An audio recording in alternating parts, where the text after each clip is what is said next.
Yun guys, magandang hapon nga pala sa inyo lahat at muli ako'y nagbabalik para mag-share ng mga ideya, mga knowledge patungkol dito sa ating mga motor. So, ang gagawin po natin dito, papaandar rin po natin. Ngayon, tuturuan ko kayo kung paano magpaandar ng mga na-stock na motor tulad ng ganitong motor. So, bago natin simulan, kung bago pa lang kayo sa akin channel, huwag niyo po kalimutan mag-subscribe and click the notification bell para lagi kayong updated pag may mga panibago tayong videos na mga i-upload. Tara, simulan natin.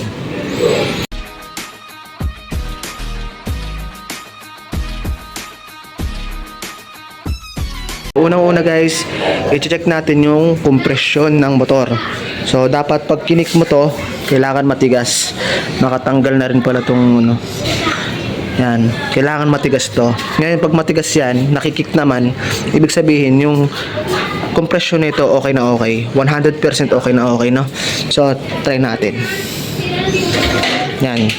Kung mapapansin nyo, matigas. So, yan, kung mapapansin nyo naman, matigas talaga, no? Hindi kayang ano ng kamay. So, ibig sabihin, yung compression nito okay na okay yan. 100% goods na goods ang compression ng makina. So, check natin yung kuryente. Tatlo po yan, compression, kuryente, tsaka gasolina. Sa tatlo na yan, kapag merong isa na wala dyan, hindi gagana yung motor. So, kailangan makompleto natin yung compression, kuryente, at gasolina. Okay. Okay na tayo sa compression, doon naman tayo sa kuryente.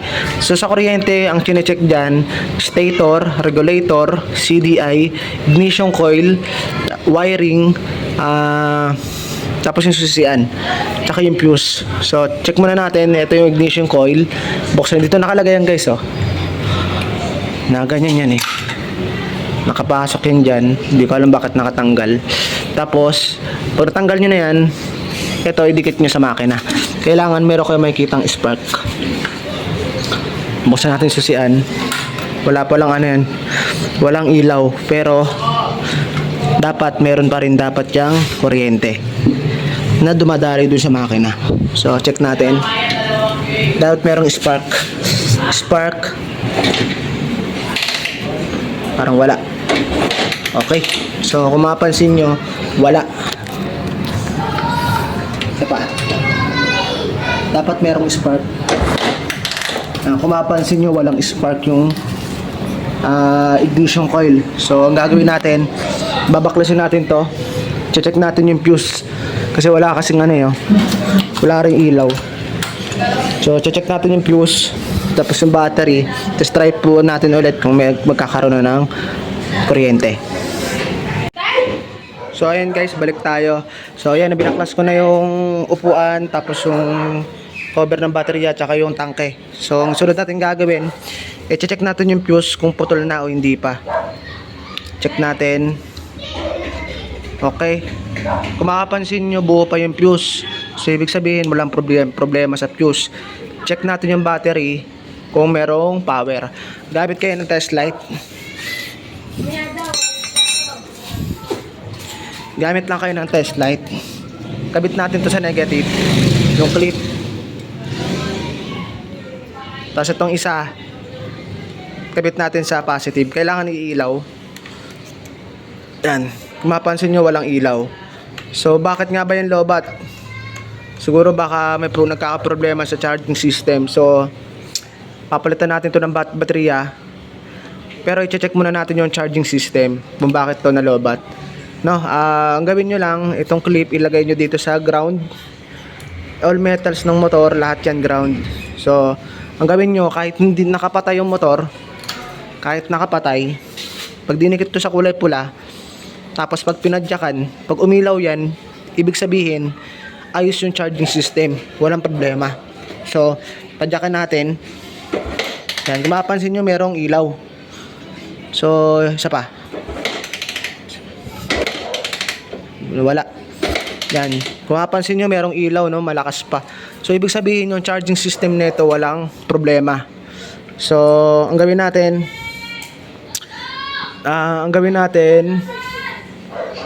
palitan natin itong baterya.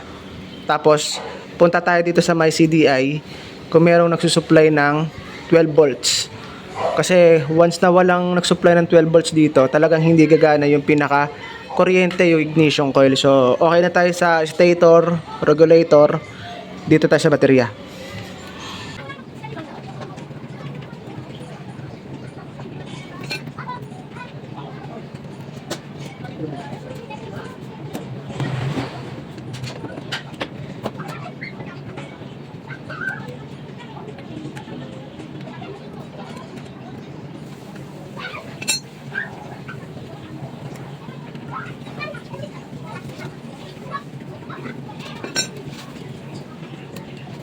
Yun guys, bagong palit na yung baterya natin. Ito yung kanina.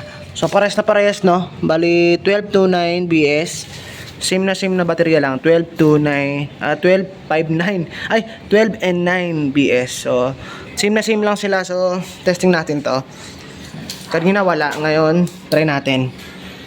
Okay, negative then positive. So meron ng ilaw. Ngayon check pa rin natin kung meron na siyang kuryente. So yung fuse natin okay naman, no? Check natin ulit. Sensya na guys, wala akong tagahawak. Check natin kung meron ng power. Negative, lagay. Then tingnan natin kung merong power. Okay, kabila. Okay. Okay, so ibig sabihin goods na goods yan. So yun guys, napalitan natin ng battery. May neutral na rin. So ang ginawa natin, sira kasi susian nito. Dinirect na lang natin. Yan, kung makikita nyo yan. Dinirect natin susian kasi sira na yung susian nito guys. So ang gagawin natin, padyakan natin, tapos tignan natin kung may kuryente na. Okay? So, pagmasdan. Pasensya na, wala akong tagahawak. Yan, kung makikita nyo meron na. Kaso delay. Ganun. Yan, meron na. Pero mahina, no? Mapapansin nyo mahina yung kuryente. So, ang gagawin natin, meron namang kuryente pero mahina. Ang gagawin natin guys, papalitan natin to ignition coil kasi meron naman tayong pamalit dyan.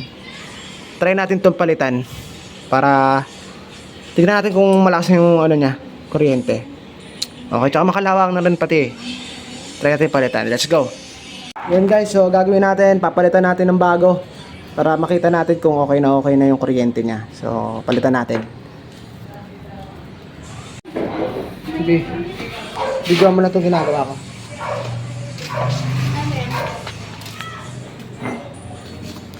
So, papalitan natin. Wait lang. Okay,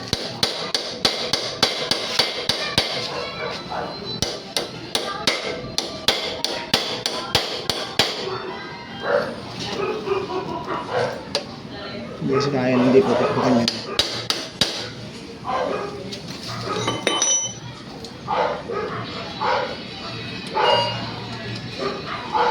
Tagal naman ni Papa din, nagawang pata.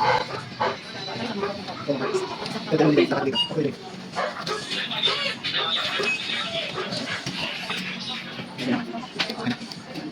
naman ako naman dinero.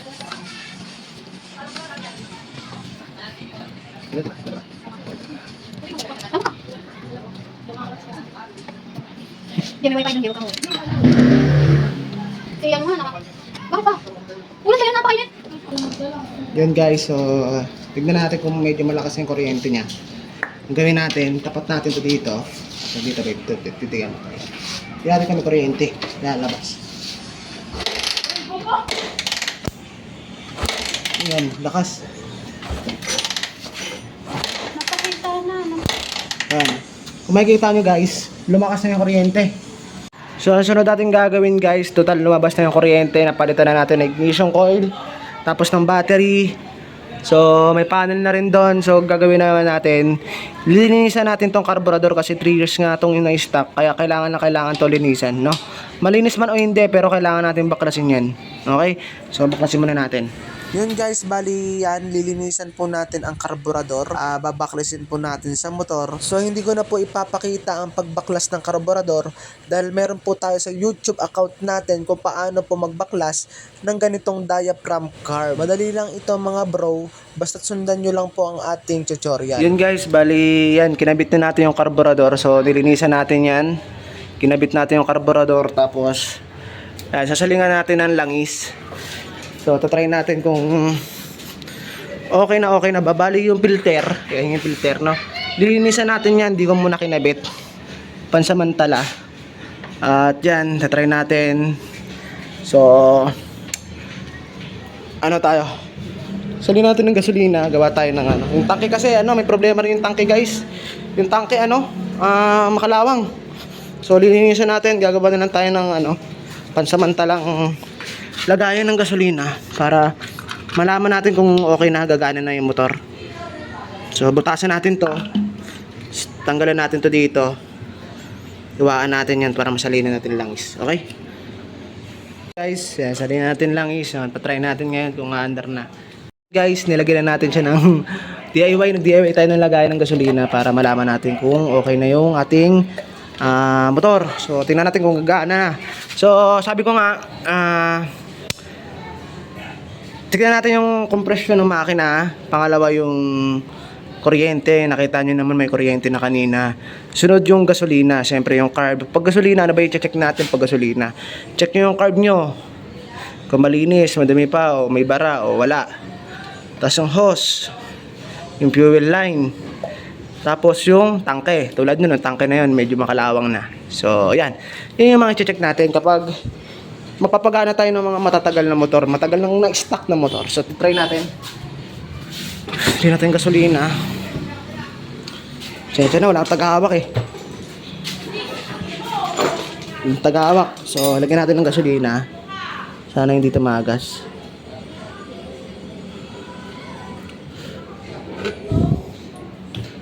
So hindi naman tumagas.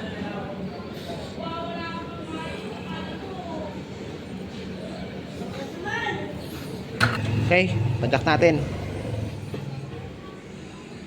Padyak. Yun, one click guys. So, yan na.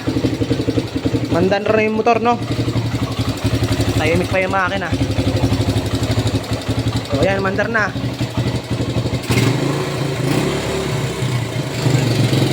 Hindi lang agad bumababa yung minor. So, kailangan pa natin timplahin yung minor, yung carburetor. So, yun. Ganun lang magpagana ng motor. Patime na natin. Isa pa, para malaman natin kung tunay na. Yan na, mandar na. Okay.